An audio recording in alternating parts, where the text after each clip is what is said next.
अभी हम लोग हाइजेनबर्ग अनसर्टेनिटी प्रिंसिपल के बारे में डिस्कस करेंगे।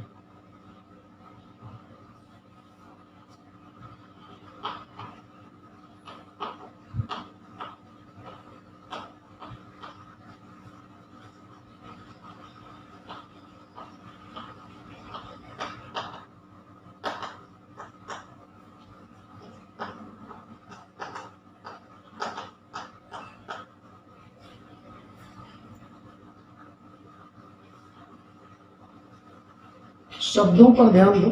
हाइजेनबर्ग तो एक साइंटिस्ट का नाम है, प्रिंसिपल मतलब सिद्धांत हुआ। जो सबसे ज़्यादा महत्वपूर्ण शब्द है जिस पर ये पूरा टॉपिक टिका हुआ है वो है अनसर्टेनिटी। हिंदी में इसको क्या बोलेंगे? अनिश्चितता। अब इस शब्द को समझने के लिए कि अनिश्चितता क्या होती है, हमको इसका काउंटर पार्ट पर जानना पड़ेगा कि निश्चितता क्या होती है, क्या चीज़ सर्टेनिटी है और क्या चीज़ अनसर्टेनिटी है। तब हम समझ पाएंगे कि दरअसल क्या पढ़ने के लिए जा रहे हैं। तो दो शब्दों को देखो।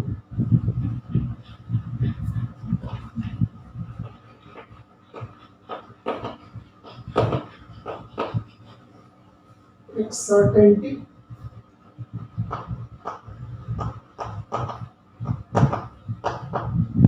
और एक शब्द है अनसर्टेनिटी। दरअसल ये दो शब्द इस सृष्टि में दो भिन्न दुनिया के बारे में बताते हैं। दो दुनिया क्या है? एक दुनिया जो हमको आंख से दिखती है और एक दुनिया जो हमको आंख से नहीं दिखती। एक को हम मैक्रोस्कोपिक सिस्टम बोलते हैं, जैसे हम तुम, ये चौक, डस्टर, पंखा, घोड़ा, ट्रेन, हवाई जहाज, पृथ्वी, सूर्य, जो कुछ भी तुम देखते हो। और दूसरी एक दुनिया जो परमाणु, अणु, इलेक्ट्रॉन, प्रोटॉन, इनकी एक अलग दुनिया। इनको हम माइक्रोस्कोपिक वर्ल्ड या माइक्रोस्कोपिक सिस्टम कहते हैं। तुम देखोगे आने वाले लेक्चर्स में और इस लेक्चर में भी कि एक आश्चर्य की बात है कि इन्हीं छोटे छोटे माइक्रोस्कोपिक पार्टिकल से, उन्हीं इलेक्ट्रॉन, प्रोटॉन, न्यूट्रॉन, एटम और मॉलिक्यूल से मिलकर के ये पूरी दुनिया, बड़ी दुनिया बनी है। ये अगर मेरे हाथ में चौक का टुकड़ा है तो ये मैक्रोस्कोपिक सिस्टम है, ये एक बड़ा सा टुकड़ा है। पर ये बना किससे? Electron, proton, neutron, atom, molecule इसमें भरे हुए हैं और उनसे ये बना। अब इस चौक की दुनिया अलग है और उसके अंदर में जो एटम्स, मॉलिक्यूल्स हैं, उनकी दुनिया अलग है। वो अलग नियम का पालन करते हैं और ये अलग नियम का पालन करता है, जबकि बना ये उसी से है। तो ये सब क्या चीज़ है उसको सर्टेनिटी शब्द को हम लोग थोड़ा क्लियर करेंगे। ये दोनों शब्द जो दिए हुए हैं ये मेजरमेंट से रिलेटेड है, मापने से रिलेटेड है। और हम लोग मुख्य रूप से अभी दो चीज़ों के मापन पर अपने आप को कंसंट्रेट कर देंगे। एक मापन होगा कि किसी वस्तु का पोजीशन क्या है। पोजीशन मतलब वो अभी कहाँ पर है, इस क्षण में किस जगह में। और दूसरा कि उसका वेग कितना है। और अगर हम लोग वेग निकाल लेंगे तो मोमेंटम निकाल लेंगे, क्योंकि मोमेंटम बराबर क्या होता है? मात्रा गुणित वेग। तो मात्रा तो फिक्स रहती है, वेग निकाल लिया तो मोमेंटम निकाल दिया। इसलिए कभी अगर मैं वेग की बात करूं या मोमेंटम की बात करूं तो लगभग दोनों इस सिद्धांत के मामले में एक ही है। तो अभी जो हम लोग डिटरमिन करना चाह रहे हैं, मतलब मापना चाह रहे हैं, वो मुख्य रूप से किसी वस्तु का पोजीशन है और उसी वस्तु का वेग है या संवेग है। अब देखो, अगर कोई चीज बड़ी का मतलब मैक्रोस्कोपिक सिस्टम, जो हम देख सुन परसीव कर सकते हैं, उसको मैक्रो सिस्टम बोलते हैं। तो मान लो कि हम कोई मैक्रो सिस्टम की चर्चा करते हैं।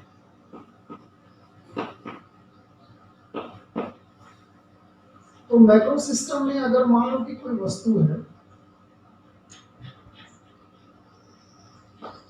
और मैं दो चीजों को जानना चाहता हूं एक है उसका पोजीशन और एक है उसका मोमेंटम। मोमेंटम जब दरअसल मेजर किया जाता है तो एक्चुअल मेजरमेंट उसका वेलोसिटी का होता है और मास से गुणा करने पर मोमेंटम या संवेग मिल जाएगा। तो मैं उसका स्थान, उसका वेग जानना चाहता हूँ। तो कहता है कि अगर पार्टिकल बड़ा है, जिसको हम रोज लाइफ में देखते हैं, उसके पोजीशन को और वेग को तुम सही विथ 100% एक्यूरेसी एक साथ, इसको बोलते हैं साइमल्टेनियसली। तो पोजीशन को अगर मान लो मैं x करता हूँ और वेलोसिटी को अगर मान लो कि मैं v करता हूँ, तो इसके लिए x को और v को, इन दोनों को मैं साइमल्टेनियसली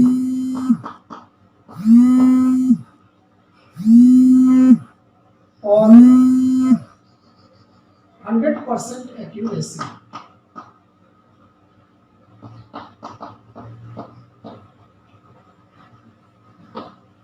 साइमल्टेनियसली मतलब होता है एक साथ, और 100% एक्यूरेसी मतलब सही सही हम मेजर कर सकते हैं। क्या ऐसा कोई एग्जाम्पल है हमारे पास? हाँ, ढेर सारे एग्जाम्पल हैं जिससे हम इसको आसानी से समझ सकते हैं। क्या बोलने की कोशिश कर रहा हूँ,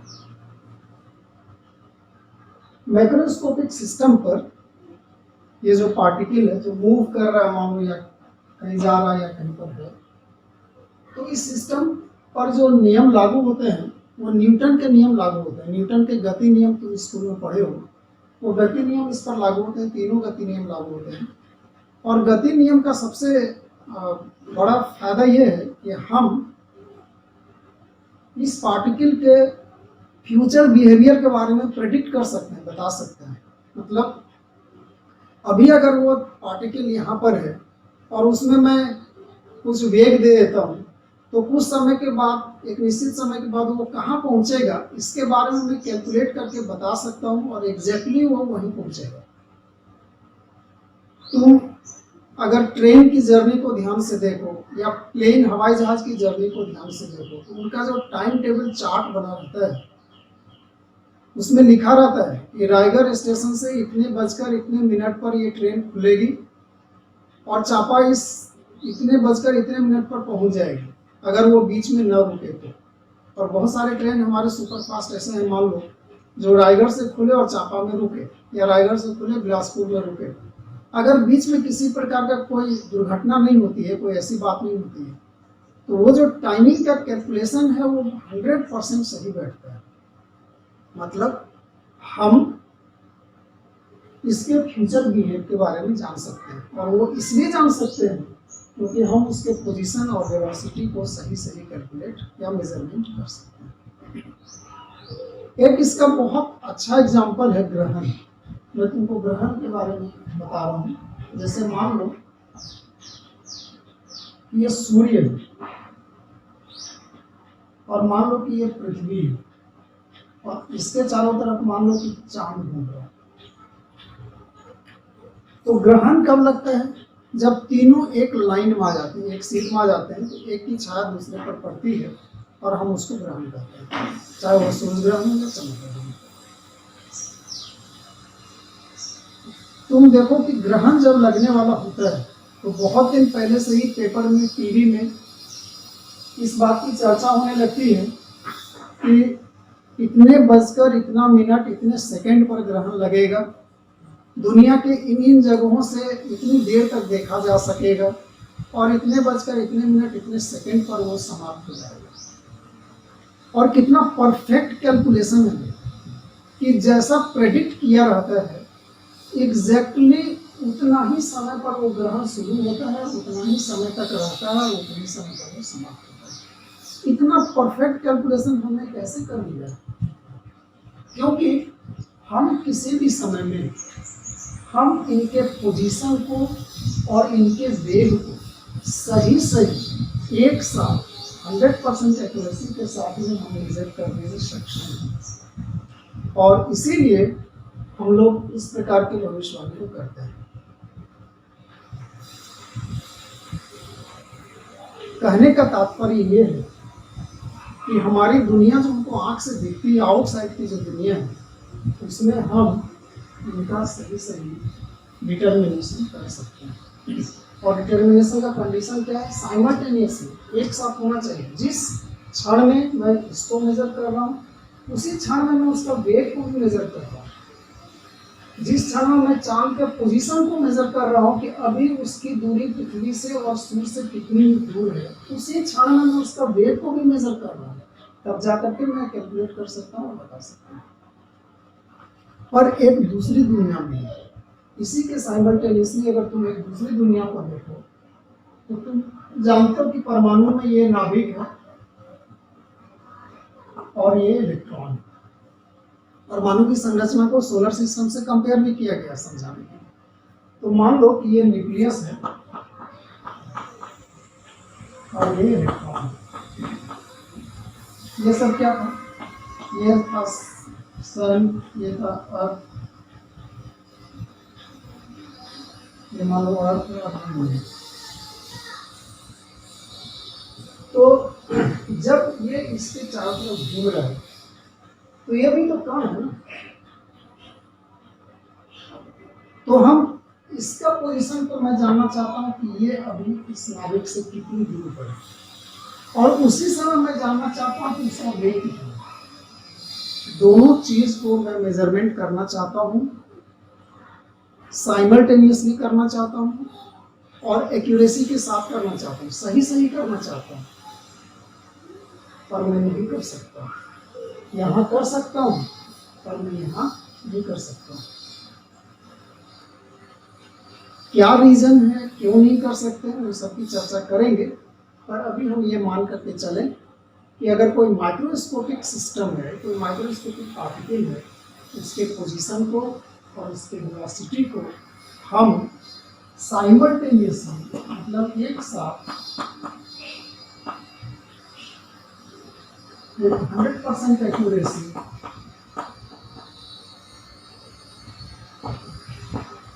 can not be determined। हम डिटरमाइन नहीं कर सकते हैं।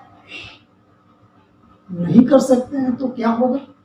ये अब डिटरमिन तो करना है और कर नहीं सक रहे, तो कुछ एरर आएगा, कुछ ना कुछ तुम्हारे मेजरमेंट में गलती होगी।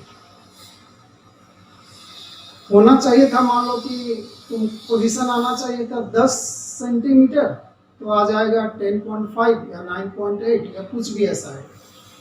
तो तुम एग्जैक्ट नहीं कर पाओगे, रेंज में आ जाएगा, थोड़ी गलती हो जाएगी।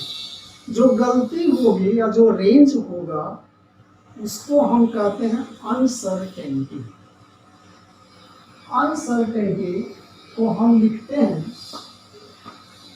डेल एक्स से। अनसर्टेनिटी के लिए डेल दिया जाता है। डेल एक्स का मतलब होगा यहाँ पर अनसर्टेनिटी इन पोजीशन।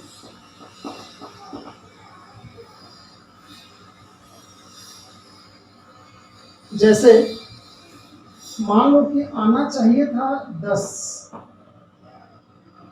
पर हम नहीं कर सकते हैं, तो हम क्या कर सकते हैं? जब हम लोग मेजर कर रहे हैं तो 9.5 से लेकर के 10.3 के बीच में कुछ भी आ रहा है, तो अगर तुम इसमें से इसको घटा दोगे 10.3 में से 9.5 को, में आप 5 गया तो 8, 0.8। इसका जो डिफरेंस है 0.8 वो डेल एक्स हो जाएगा। मतलब ये अनसर्टेनिटी है कि वो यहाँ भी इतना पर भी आ रहा है मेजरमेंट, इतना पर भी आ रहा है, बीच का कोई भी चीज आ रहा है, तो इन दोनों के बीच में आ रहा है मेरा डाटा, कोई फिक्स नहीं समझ में आ रहा है, तो इसको हम लोग क्या बोलते हैं? अनसर्टेनिटी, अनिश्चितता। उसी तरह से अगर मैं वेलोसिटी को मेजर करना चाहूँ तो मैं उसको भी सही सही मेजर नहीं कर सकता, तो उसमें अगर अनिश्चितता है तो उसको कहेंगे अनसर्टेनिटी इन वेलोसिटी।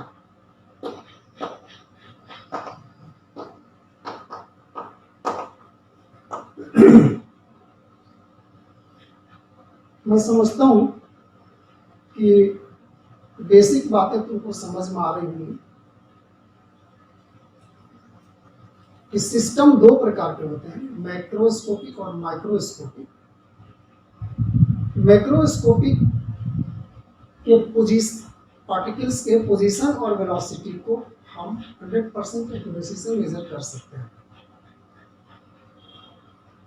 यहाँ पर हम उनको मेजर नहीं कर सकते हैं, कुछ ना कुछ अनसर्टेनिटी आएगी। अनसर्टेनिटी को लिखने का तरीका डेल एक्स और डेल वी, बाद में तुम देखेंगे हम लोग न्यूमेरिकल बना करके कि अगर इसमें अनसर्टेनिटी है भी तो उसका मैग्नीट्यूड इतना कम है कि ऑलमोस्ट हमारे लिए वो नेग्लिजिबल और हमारे लिए कोई सिग्निफिकेंस नहीं रखता है। तो हम कह सकते हैं सेफली कि हम इसको 100% एक्यूरेसी के साथ मेजर कर सकते हैं, साइमल्टेनियसली इसको कर सकते हैं।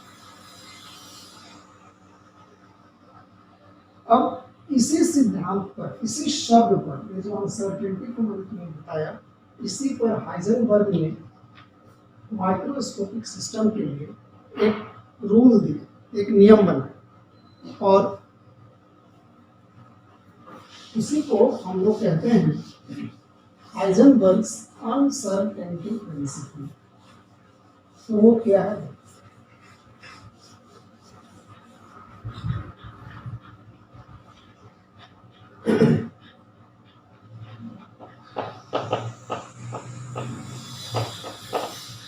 According to this principle,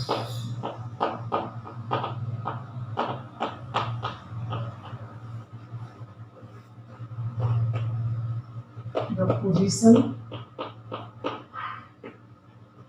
and velocity या मोमेंटम, जहाँ वेलोसिटी है वहाँ मोमेंटम है, जहाँ मोमेंटम है वहाँ वेलोसिटी है।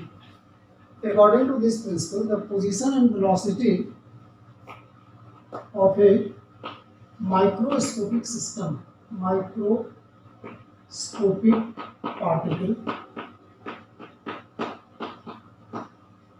can not be measured simultaneously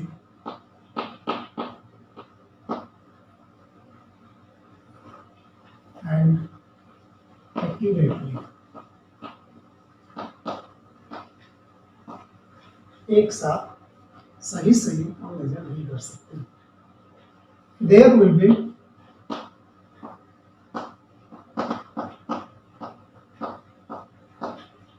uncertainty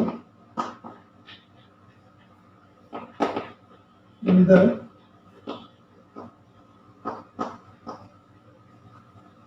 measurements of both।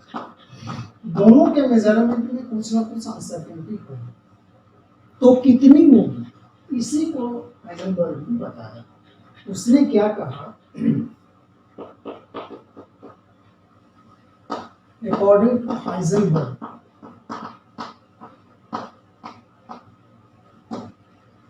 कि उन पोजीशन में जो अनसर्टेनिटी होगी और मोमेंटम में जो अनसर्टेनिटी होगी, वेलोसिटी को v से लिखते हैं और मोमेंटम को p से लिखते हैं।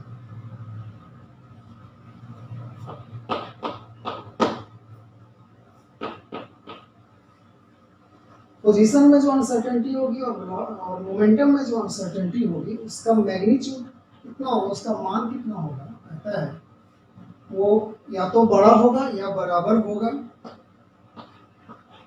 h/4π। तुम कई बुक्स में इसको थोड़ा अलग भी लिखा हुआ देख सकते हो, वो ऐसा भी रहता है h, कई बुक में वो तुमको ऐसा मिलेगा। मैं देख देता हूँ, डेल एक्स कंफ्यूज मत होना, h×2 ऐसा लिखा रहता है। दोनों एक ही चीज है। यहाँ लिखा हुआ देखो, ध्यान दो, h× है। साइंस में सारे सिंबल हमारे लिए महत्व के रहते हैं, और यहाँ पर h× नहीं, यहाँ पर सिंपल h है। तो ये जो h× होता है ना, तो h× बराबर होता है h/2π। इसका शॉर्ट नोटेशन एच क्रॉस है। तो अगर तुम इसको लिख भी दोगे एच क्रॉस बराबर एच अपॉन 2 इंटू 2 पाई, ये खुद ही हो जाएगा एच अपॉन 4 पाई। तो वही चीज यहाँ पर लिखा है।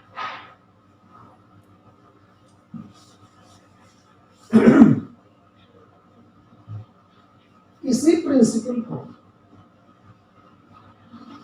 हम लोग क्या कहते हैं, हाइजेनबर्ग अनसर्टेनिटी प्रिंसिपल। अब इस प्रिंसिपल में कौन चीज क्या है देखो, ये तो मैंने बताया डेल एक्स पोजीशन में अनसर्टेनिटी है, डेल टी मोमेंटम में अनसर्टेनिटी है। एच क्या चीज है, एच बहुत इंपॉर्टेंट फैक्टर है पूरे क्वांटम मैकेनिक्स में। एच का वैल्यू को याद रखना। एच को प्लैंक्स कांस्टेंट कहते हैं, प्लैंक्स कांस्टेंट। और एच का जो वैल्यू होता है 6.62 into 10 to the power minus 34 joule second. इसका वैल्यू देखो, ये बहुत छोटी सी वैल्यू है, 10 पर घात कितना है -34। ये अत्यंत हमारे इमेजिनेशन से भी छोटी संख्या है, उस बात को याद रखना। मैं फिर आऊंगा इस पर। तो h है 4 हो गया और पाई हो गया, और h का मान बहुत छोटा होता है। तो कहता है कि दोनों का प्रोडक्ट कर देंगे तो या तो इसके बराबर होगा या इससे बड़ा होगा। अब यहाँ पर h भी कांस्टेंट है, 4 भी कांस्टेंट है, पाई भी कांस्टेंट है, ये सभी कांस्टेंट्स हैं, तो एक फिक्स्ड। अब इसका एक चीज को देखो, इस प्रिंसिपल का, इसमें कहता है कि दोनों का गुणनफल, दोनों की अनिश्चितता का गुणनफल इतने के बराबर होगा। बराबर मान के चलता है समझने के लिए, बराबर भी होता है और बड़ा भी होता है। तो मैं तुमको एक एग्जांपल से बताना चाहता हूँ कि दरअसल ये है क्या चीज, कहना मैं क्या चाहता हूँ। Del x into del T मान लो मैं लिख देता हूँ एच अपॉन 4। तो ये तो कुछ ना कुछ तो वैल्यू होगा ना। तो समझने के लिए मान लो कि ये 100 है, हालांकि किसी भी स्थिति में 100 नहीं आएगा, मैं तुमको बात समझा रहा हूँ। तो मान लेता हूँ कि ये कांस्टेंट है और वो कांस्टेंट 100 है, del x into del T बराबर 100। अब इसका इंपॉर्टेंस क्या है, दो राशि का गुणनफल 100 के बराबर है। अगर मैं दोनों का गुणनफल को लिखूं तो कितना होना चाहिए 100। अब इसमें देखो मैं कैसे लिख रहा हूं, मैं लिख रहा हूं 1 गुणित 100 बराबर 100, 2 into 50 100, 4 into 25 100, 5 into 20 100, 10 into 10 100, 5 into 20, 20 into 5 100, 25 into 4 100, 50 into 2 100, 100 into 1 100। ये मैं क्या बता रहा हूँ उसको देखो, दो राशि का गुणनफल कांस्टेंट होना है, 100 से ज्यादा नहीं होना, 100 से कम नहीं होना, फिक्स्ड। तो वैसी स्थिति में अगर तुम एक का मान बढ़ाओगे, जैसे ये देखो डेल एक्स मतलब पोजीशन में अनिश्चितता। पोजीशन में अनिश्चितता अगर बढ़ रही है 1 2 4 5 10 20 25 50 100, तो मोमेंटम में अनिश्चितता क्या हो जाएगी, कम हो जाएगी। 100 50 25 20 10 5 4 2 1। क्योंकि ऐसा क्यों हो रहा है, क्योंकि दोनों का गुणनफल बराबर होना है, दोनों का गुणनफल हमेशा 100 होना है। तो एक राशि बढ़ेगी तो दूसरी राशि घटेगी। कहने का मतलब ये है कि दोनों अनिश्चितता तो रहेगी ही। और फिर एक और चीज देखो, अगर एक का अनिश्चितता को हम 0 कर देते हैं तो दूसरी अनिश्चितता अनंत हो जाएगी। ये भी तो दोनों में अनिश्चितता रहनी है, एक बढ़ेगी तो दूसरी घटेगी। मतलब हमको कंप्रोमाइज करना पड़ेगा मेजरमेंट में। मैं चाहता हूं कि ये बहुत एक्यूरेटली होना, एक बहुत कम इसमें अनिश्चितता रहे पोजीशन में, तो मोमेंटम का अनिश्चितता बहुत बढ़ जाएगा। मैं चाहता हूं कि इसकी अनिश्चितता बढ़ जाए, मैं चाहता हूं कि इसकी अनिश्चितता कम हो जाए, तो इसकी अनिश्चितता बढ़ जाएगी। मतलब तुमको कंप्रोमाइज करना पड़ेगा कि अनिश्चितता तो रहेगी। तो इससे ये समझ में आता है।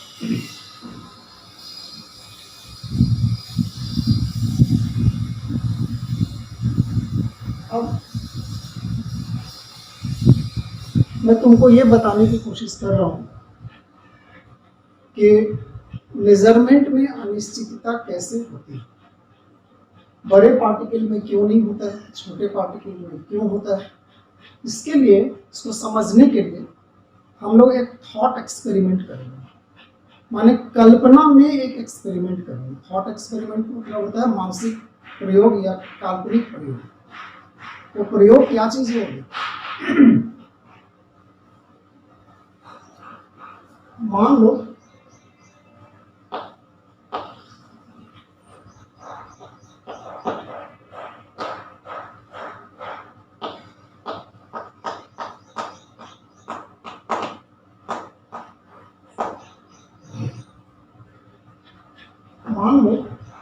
ये कोई परमाणु,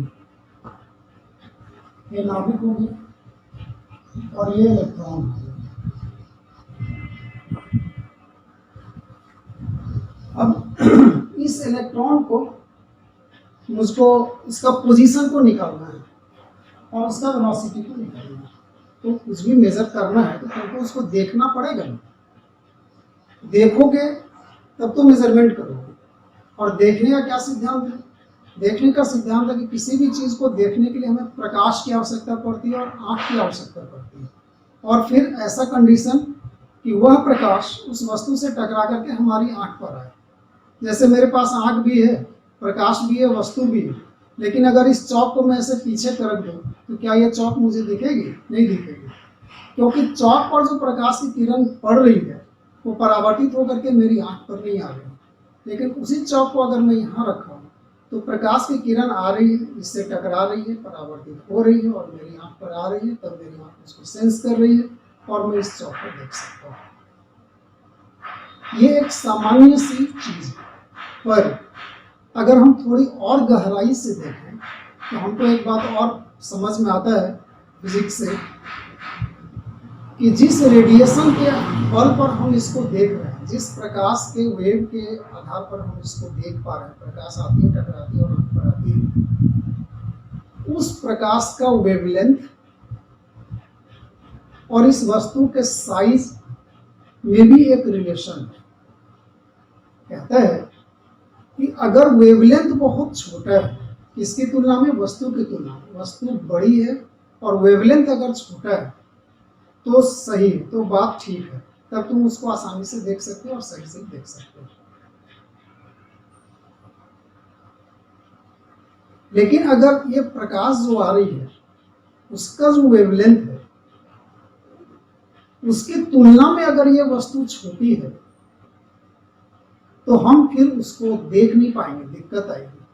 हमारी आंख में वो ताकत रहते हुए भी कि हम बहुत मान लो कि हम इलेक्ट्रॉन को मैं देख सकता हूँ, मेरी आंखों में इतनी ताकत, तो भी मुझको उसको देखने में परेशानी होगी, गलती होगी। इसका क्या कारण है कि मान लो कि ये कोई बड़ी सी वस्तु है और एक वेव आ रहा है। वेव का वेवलेंथ, कोई भी जो हमारा रेडिएशन होता है, और ये मान लो कि जैसे वेव्स हम देखते हैं श्वेत प्रकाश से, उसके जो 7 रंग होते हैं, उन सब का वेवलेंथ किसी बड़ी वस्तु की तुलना में जो मैक्रोस्कोपिक पार्टिकल है उनकी तुलना में वो इतना छोटा होता है, इतना छोटा होता है कि जैसे रेत का एक छोटा कण भी अगर है, रेत का या सबसे छोटा कण भी जो तुम आंख से देख सकते हो, वो भी इसकी तुलना में बहुत बड़ा है। तो होता क्या है कि ये जब इससे टकराता है तो इसके ऊपर में कोई फर्क नहीं पड़ता है, क्योंकि ये बहुत भारी है इसकी तुलना में। और इसीलिए ये वस्तु अपनी जगह पर स्थिर रहती है। तुम जानते हो, हम जानते हैं कि हमारा जो वेव है, हम कॉम्पटन इफेक्ट पढ़े हैं, ब्लैक बॉडी रेडिएशन पढ़े हैं, फोटो इलेक्ट्रिक इफेक्ट पढ़े हैं, ये सारे इफेक्ट से क्या कहा है कि फोटॉन्स होते हैं, फोटॉन्स होते हैं। तो प्रकाश का कण इससे टकराता है, इसका मतलब कि इससे फोटोन टकरा रहा है, तो फोटोन का वेवलेंथ या साइज या इतना छोटा है कि इससे इसमें कोई फर्क नहीं पड़ता है। होता क्या है कि जब फोटोन इससे टकराता है तो मानो एक कण आके दूसरे कण से टकरा रहा है, तो टकराने से फोटोन अपनी एनर्जी इसको देता है, लेकिन ये इतनी बड़ी है कि उसके एनर्जी लेने से इसमें कोई फर्क नहीं पड़ता है। जैसे थोड़ी देर के लिए सपोज करो कि तुम फुटबॉल खेल रहे हो और फुटबॉल को तुमने जोर से किक मारा और फुटबॉल जा रही है और उसके रास्ते में मान लो एक मक्खी आ गई और फुटबॉल उस मक्खी से टकरा गई, तो क्या फुटबॉल के रास्ते में कोई परिवर्तन होगा? नहीं होगा, क्योंकि मक्खी बहुत छोटी है, वो फुटबॉल से टकराएगी भी तो फुटबॉल को कोई फर्क नहीं पड़ता है। उसी तरह से ये फोटोन इससे टकराएगा तो इसके पोजीशन में कोई फर्क नहीं पड़ेगा। तो ये है बड़ी वस्तु को देखने का। अब इसी सिद्धांत को आज छोटी वस्तु पर, इलेक्ट्रॉन पर, ये इलेक्ट्रॉन है। इलेक्ट्रॉन को अगर हमको देखना है तो क्योंकि इलेक्ट्रॉन का साइज बहुत छोटा है, ध्यान दो, इलेक्ट्रॉन का साइज क्योंकि बहुत छोटा है, इसीलिए हमको तो उससे भी छोटा वेवलेंथ का लाइट लेना पड़ेगा। बड़ा वेवलेंथ का लाइट लेंगे तो क्या होगा, हम उस वस्तु को देख ही नहीं सकते, क्योंकि नियम है, जिस वस्तु को देखना चाहते हो और जिस वेवलेंथ से देखना चाहते हो तो वेवलेंथ छोटा होना चाहिए। तो यहाँ तो ये सब बहुत बड़ा बड़ा है तो कोई दिक्कत नहीं है, दिक्कत यहाँ पर ये इलेक्ट्रॉन बहुत छोटा है, इसके लिए हमको बहुत छोटा वेवलेंथ का लाइट चाहिए होगा। छोटा वेवलेंथ मतलब जैसे गामा रे, जैसे एक्सरे, इस तरह का वेवलेंथ का लाइट हमको चाहिए होगा। हम इंफ्रारेड या माइक्रोवेव या रेडियो वेव या जो श्वेत प्रकाश है हमारा वेवर वाला है, उससे हम इसको नहीं देख सकते हैं, क्योंकि उनकी वेवलेंथ इससे बड़ी हो जाती है। तो अगर तुम गामा रे को मान लो ले लिए, अब इसमें परेशानी कहाँ पर वो देखो, गामा रे का वेवलेंथ बहुत कम होता है और हम लोग पिछले कई क्लास में पढ़ चुके हैं कि अगर वेवलेंथ कम होगा तो फ्रीक्वेंसी बहुत अधिक होगी, और फ्रीक्वेंसी अधिक होगी तो एनर्जी क्या होगी, बहुत ज़्यादा होगी। तो गामा रे का वेवलेंथ इतना कम होता है कि उसके फोटोन की एनर्जी बहुत ज़्यादा होती है। तो यहाँ जो फोटोन होगा, गामा रे में जो फोटोन होगा उसकी एनर्जी बहुत ज़्यादा होगी। अब एक बहुत ज़्यादा एनर्जी के साथ अगर कोई पार्टिकल टकराता है किसी से और अपनी ऊर्जा उसको देता है तो क्या होगा, उस वस्तु के पोजीशन में फर्क पड़ जाएगा। तुम कैरम बोर्ड देखो कैसे खेलते हो, स्ट्राइकर को उंगली से मारते हो, अपनी एनर्जी देते हो स्ट्राइकर में। अब स्ट्राइकर मूव कर रहा है और गोटी को हिट करता है, तो हिट करने के पहले गोटी चुपचाप पड़ी हुई है, लेकिन स्ट्राइकर जब गया उसको हिट कर दिया तो स्ट्राइकर ने अपनी ऊर्जा को उसको दे दिया। स्ट्राइकर कितना बड़ा है और उसके पास इतनी एनर्जी है कि वो गोटी में मूवमेंट ला सकता है, इसलिए गोटी स्थान परिवर्तन हो जाता है, वो चलने लगती है, मूव करने लगती है। लेकिन तुम थोड़ी देर के लिए इमेजिन करो कि वो गोटी बोर्ड पर पड़ी है, एक मक्खी उससे टकरा रही है, तो क्या मक्खी टकराने से या मच्छर के टकराने से वो गोटी क्या कभी आगे बढ़ेगी? एनर्जी मच्छर भी उसको दे रहा है, वो भी एनर्जी सप्लाई कर रहा है, हीट हो रहा है, लेकिन वो इतना कम है, मच्छर जो एनर्जी दे रहा है उसका मैग्नीट्यूड इतना कम है कि वो इस गोटी को मूव करा पाने में सक्षम नहीं है। यहाँ पर तुम सोचो जो मैक्रोस्कोपिक पार्टिकल होते हैं उसमें इसको तुम समझ लो गोटी, इसको समझ लो मच्छर, और जो माइक्रो पार्टिकल्स होते हैं उसमें तुम ऐसा नहीं सोच सकते। जैसे मान लो कि कोई मक्खी उड़ रही है और उसके रास्ते मक्खी उड़ रही है, जा रही है अपने रास्ते में, एक फुटबॉल उससे टकरा गया, तो फुटबॉल का एनर्जी इतना ज़्यादा है कि वो जब अपने एनर्जी को उस मक्खी को ट्रांसफर करेगा तो मक्खी की दिशा पूरी बदल जाएगी। वही चीज यहाँ पर होता है, इसके पास इतना ज्यादा एनर्जी है, ये फुटबॉल है समझो और ये मक्खी है समझो, तो ये अपना एनर्जी इसको देता है। तो जब दो पार्टिकल्स कोलाइड करते हैं, टकराते हैं, तो टकराए और इसको इतना एनर्जी मिला कि वो वो अपना जगह छोड़ दिया।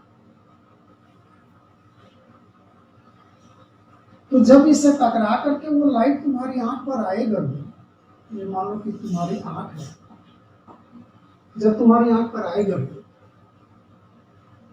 तो तुम इसको देख, जहां पर तुम सोच रहे हो कि हम देख रहे हैं कि वो वहां पर है, दरअसल उसका स्थान पोजीशन बदल चुका है, उसको हिट करने लगा। वो चीज यहाँ पर नहीं होती है। मान लो कि ये तुम्हारी आंख है, तो क्योंकि इसने इसके पोजीशन को नहीं हटाया, इसीलिए ये जहां है वही तुमको दिखेगा। तुम जो देख रहे हो वो सही देख रहे हो, और यहाँ पर जो तुम देख रहे हो वो सही नहीं देख रहे हो। तुम सोच रहे हो कि मैं इलेक्ट्रॉन को यहाँ देख रहा हूँ, पर तब तक तो इलेक्ट्रॉन यहाँ पहुंच चुका होगा। उसका पोजीशन क्या हो जाएगा, बदल जाएगा। उसका वेलोसिटी भी बदल जाएगा, क्योंकि हिट कर दिया, एनर्जी ये ले लिया, उसका वे भी बदल जाएगा। उसका वेलोसिटी भी चेंज हो गया, उसका पोजीशन भी चेंज हो गया। तो तुम एक्यूरेटली मेजर नहीं कर सकते हो, ये हमारे सेंस से बाहर की चीज है।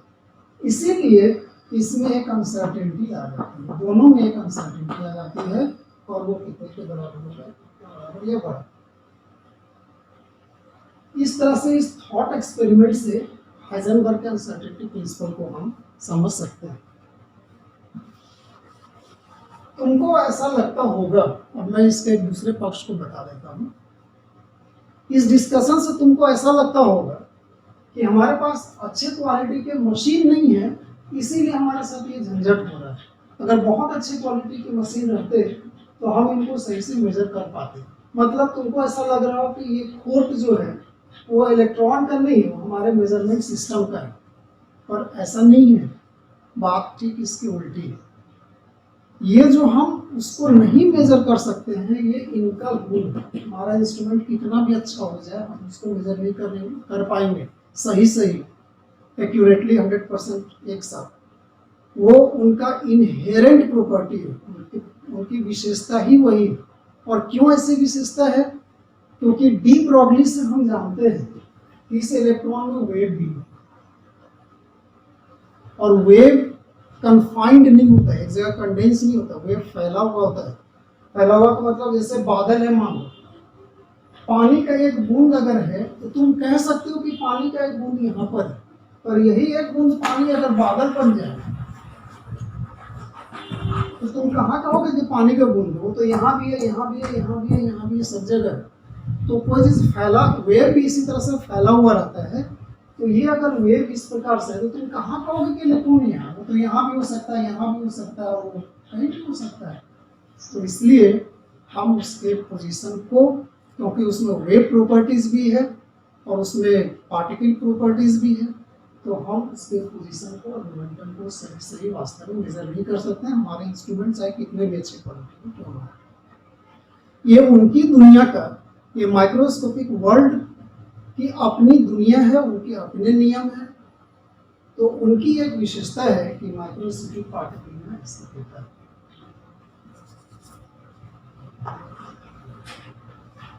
अब जबकि हमने देखा कि हाइजेनबर्ग का अनसर्टेनिटी प्रिंसिपल क्या है, इसका कोई मैथमेटिकल डेरिवेशन नहीं है ना, जो है सो यही है, नहीं यही याद रखना। थॉट एक्सपेरिमेंट्स हम कैसे समझ सकते हैं कि हम इसको सही मेजर नहीं कर सकते हैं। और अब मैं तुमको एक दो छोटा सा न्यूमेरिकल का डाटा केवल दे करके तुमको बताना चाहता हूँ कि ये हाइजेनबर्ग का अनसर्टेनिटी प्रिंसिपल हमारे डेली लाइफ में हमको क्यों नहीं समझ में आता है। हमारे डेली लाइफ में इसका कोई इंपॉर्टेंस नहीं है, इसका इंपॉर्टेंस केवल माइक्रोस्कोपिक पार्टिकल्स के लिए। तो उसका यही रीजन है, तो मैं तुमको बता चुका हूँ कई बार कि बड़े पार्टिकल के लिए ये वैल्यू देखो, एच का मान -34 के रेंज में है। तो इतनी छोटी राशि है कि बड़े पार्टिकल के लिए कोई मायने नहीं रखता है, इसलिए हमको डेली लाइफ में कुछ पता नहीं चलता और हम सारी चीज़ों को सही मेजर कर लेता है। पर माइक्रोस्कोपिक पार्टिकल को मायने रखता है। तो इस चीज को हम एक न्यूमेरिकल से और थोड़ा क्लियर करेंगे तो हमको बातें और ज्यादा समझ में आएंगी। तो मैं एक न्यूमेरिकल बताता हूँ, लिख लो।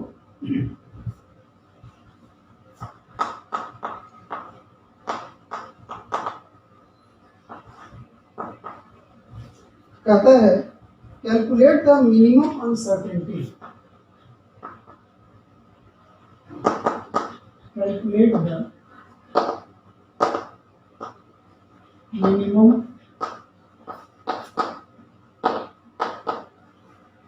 uncertainty in the position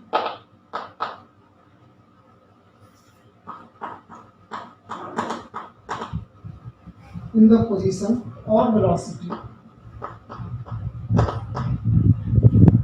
for the following cases.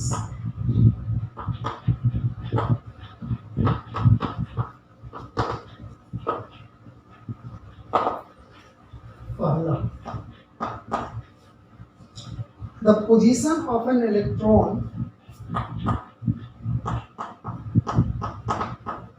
the position of an electron of mass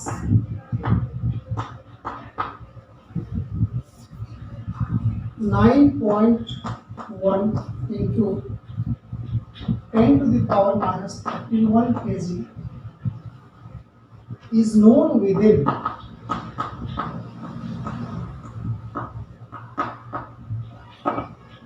is known within 1 mm. अभी बताता हूँ, एक और लिख देता हूँ. An automobile of mass, an automobile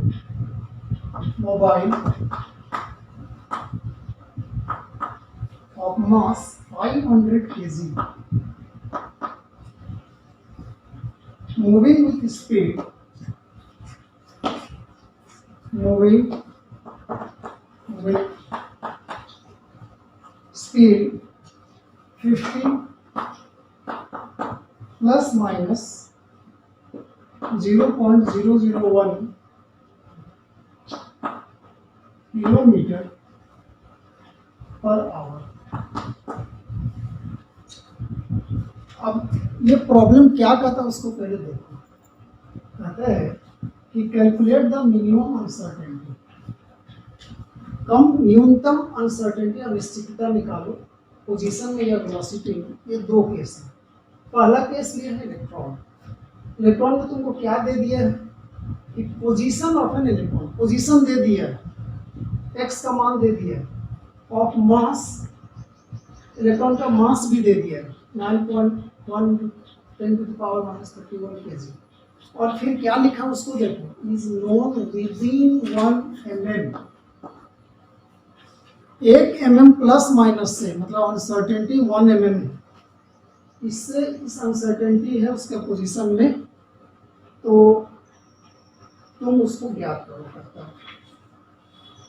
दूसरा क्या कहता है, an automobile of mass 500 kg, एक गाड़ी है जो 500 किलो की है, मूविंग विथ स्पीड, वो मूव कर रही है, उसका वेग कितना है 50 किलोमीटर प्रति घंटा पर. उसमें भी लिखा हुआ क्या देखो, प्लस माइनस 0.001. ये अनिश्चितता, ये रेंज दे दिया है. तो यहाँ पर वेलोसिटी दे दिया है, उसकी अनिश्चितता दे दिया है, तो तुमको निकालना है पोजीशन में अनिश्चितता. इस केस में, गाड़ी के केस में.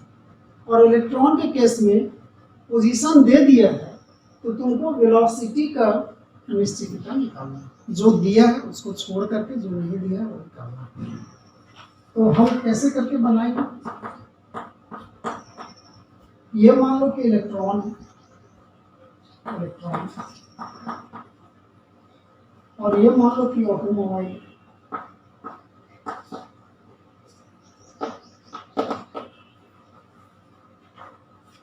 और फॉर्मूला तुमको पता है, देखो del x into del P बराबर h/4π.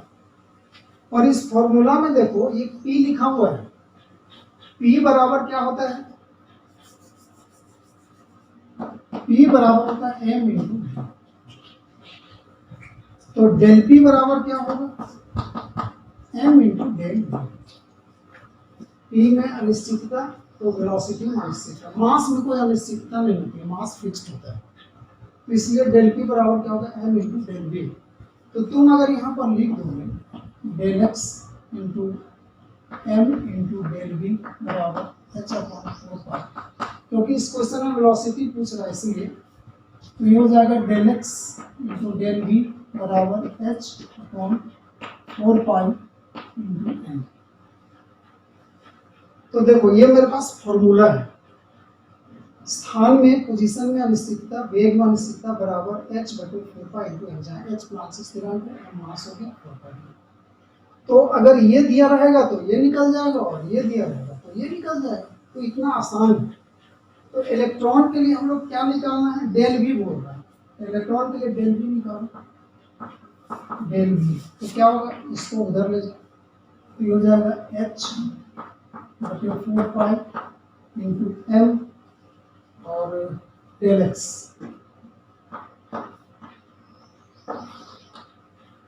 और ऑटोमोबाइल के लिए निकालना होगा तो क्या निकालने के लिए बोल रहा है, डेल एक्स। स्पीड दे दिया है तो डेल एक्स निकालना है, तो डेल एक्स। तो ये डेल एक्स बराबर क्या होगा, उसको उधर ले जाओ, तो एच बटे 4 पाई एम, एच बटे 4 पाई एम। तो इतना इजी। तो वेलोसिटी में अनिश्चितता निकालना है तो पोजीशन को यहाँ ले जाएंगे एक्स, और अगर पोजीशन में निकालना है तो वेलोसिटी को ले जाएंगे। अब देखो क्या सब दिया हुआ है, एच का मान तुमको एग्जाम में दे देगा, लेकिन तुमको याद भी रखना पड़ेगा। 4 पाई एम, एम देखो ये मास दे दिया है और पोजीशन में अनिश्चितता दे दिया है, और यहाँ पर एच 4 पाई एम मास दे दिया है और वेलोसिटी में अनिश्चितता दे दिया है। अब मैं केवल ये तुमको बताना चाहता हूँ कि जब न्यूमेरिकल बनाओगे, अभी तो मैं तुमको डिटेल इस तरह से नहीं बता रहा हूँ, 1-2 क्लास में केवल न्यूमेरिकल पर ही लूँगा कि न्यूमेरिकल्स कैसे बनाना चाहिए, क्योंकि बिना न्यूमेरिकल बनाए हुए फिजिकल केमिस्ट्री का कॉन्सेप्ट कभी भी क्लियर नहीं होगा, तो वो तो मैं लूँगा। अभी मैं तुमको केवल ये बता रहा हूँ कि जब कभी भी न्यूमेरिकल बनाते हैं तो हमको सभी पैरामीटर्स जो भी यहाँ पर दिए हुए हैं सबका इकाई लिखना चाहिए और सभी होमोजीनियस होना चाहिए। होमोजीनियस मतलब अगर हम एसआई सिस्टम यूज कर रहे हैं तो सबके लिए एसआई सिस्टम करेंगे, अगर सीजीएस सिस्टम कर रहे हैं तो सबके लिए सीजीएस सिस्टम करेंगे, तब वैसे में अपने को गलती नहीं होगी। तो यहाँ पर तो मैं तुमको लिख देता हूँ कि वैल्यू क्या सब दिया हुआ है। जैसे डेल बी, तो एच का वैल्यू कितना होता है 6.62 × 10⁻34 जूल सेकेंड, ये तुम याद रखना। और 4 पे 4 हो गया, पाई का मान 3.14 तुम स्कूल में पढ़े होंगे। मास तुमको दे ही दिया है 9.1 × 10⁻31 kg। और ये देखो डेल एक्स दिया हुआ है 1 mm, डेल एक्स दिया हुआ है 1 mm। अब यहाँ दिक्कत है, ये दिया हुआ है केजी में, ये दिया हुआ है जूल में, ये भी एसआई ये भी एसआई, लेकिन ये दे दिया है mm में, तो तुमको इसको मीटर में निकालना पड़ेगा। और 1 mm बराबर क्या होगा 10⁻³ मीटर। तो यहाँ पर तुम डेल एक्स को लिख दो 10⁻³ इसको जब तुम सॉल्व करोगे, इसको कर लेना, मैं सीधा उत्तर लिख देता हूँ। तो ये होगा 5.795 × 10⁻² मीटर पर सेकेंड।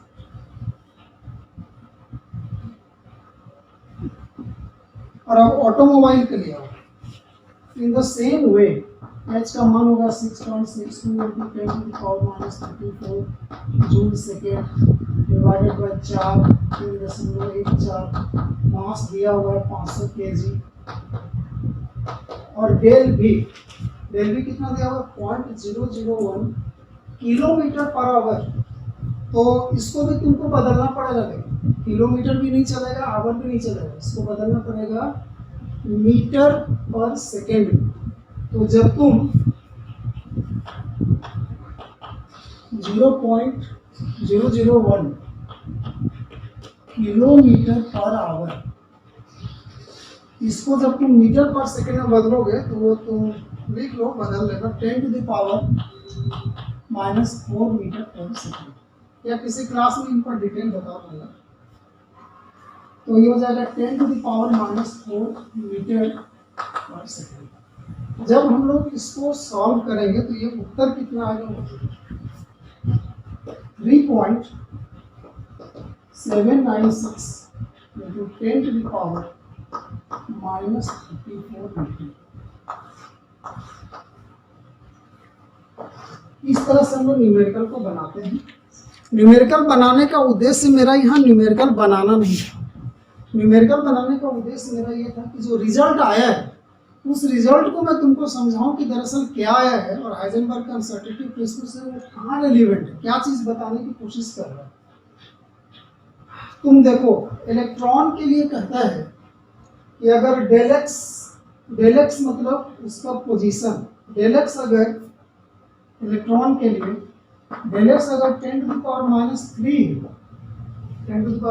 मीटर, 1 mm है ना, तो 10 to the power -3 मीटर, तो डेल वी कितना होगा, डेल वी होगा ये 10 to the power -2 के रेंज में, 5.7 into 10 to the power -2 metre पर सेकंड। और ऑटोमोबाइल के लिए क्या है उसको लिखो। ऑटोमोबाइल के लिए डेल एक्स का मान आया है 3.796 into 10 to the power minus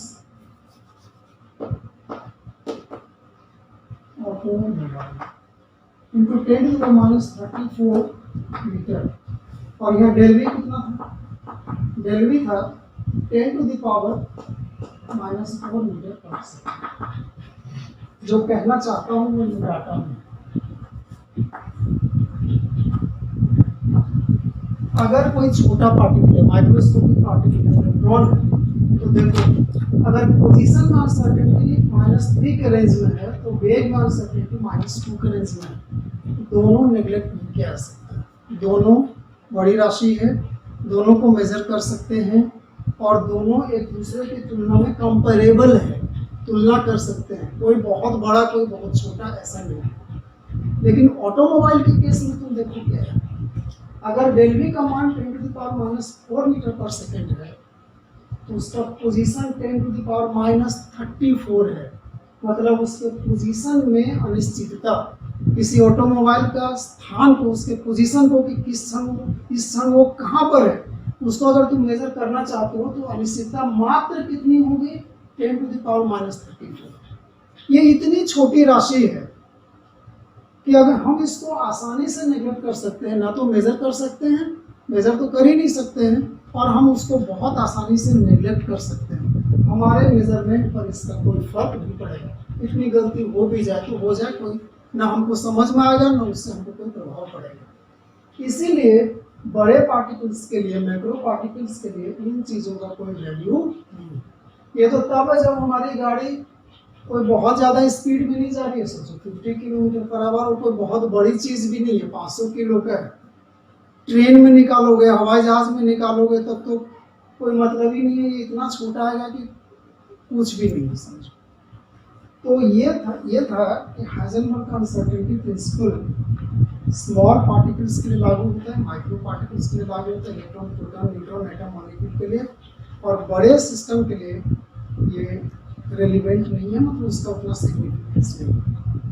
ये नहीं है कि लागू नहीं होता है, मत सोचना, लेकिन उसका फिजिकली इम्पोर्टेंस नहीं है। तो ये मैंने बताने की कोशिश की हाइजेनबर्ग अनसर्टेनिटी प्रिंसिपल। तुमको मैं एक बार फिर से ये बताना चाहता हूँ कि सृष्टि के दो दुनिया हैं, एक बाहरी दुनिया जो हम देखते हैं, एक आंतरिक दुनिया जो हम नहीं देखते हैं, और दोनों की दुनिया के अपने अपने नियम कानून, अपने हिसाब किताब है। अभी तुमने देखा कि अगर हम मेजरमेंट करते हैं तो यहाँ पर इसके लिए, इलेक्ट्रॉन के लिए वो मेजरमेंट इम्पोर्टेंट है, बड़े पार्टिकल के लिए इम्पोर्टेंट नहीं है। हाइजेनबर्ग का अनसर्टेनिटी प्रिंसिपल छोटे पार्टिकल के लिए लागू होता है, इसमें लागू नहीं होता है, या एटलीस्ट इम्पोर्टेंस नहीं रखता है। एक और लास्ट में एक पॉइंट केवल ये बता देता हूँ कि ये हाइजेनबर्ग का अनसर्टेनिटी प्रिंसिपल एक और फॉर्म में भी आता है जो केवल याद रख लेना, ये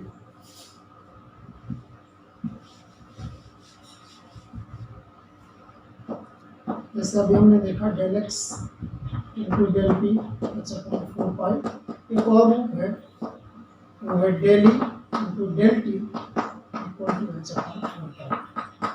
इसको कंजुगेट पेयर बोलते हैं, और ये चीज़ अभी तुम्हारे सिलेबस में इसके बारे में हम ज़्यादा नहीं पढ़ेंगे, ये एमबीसी का है।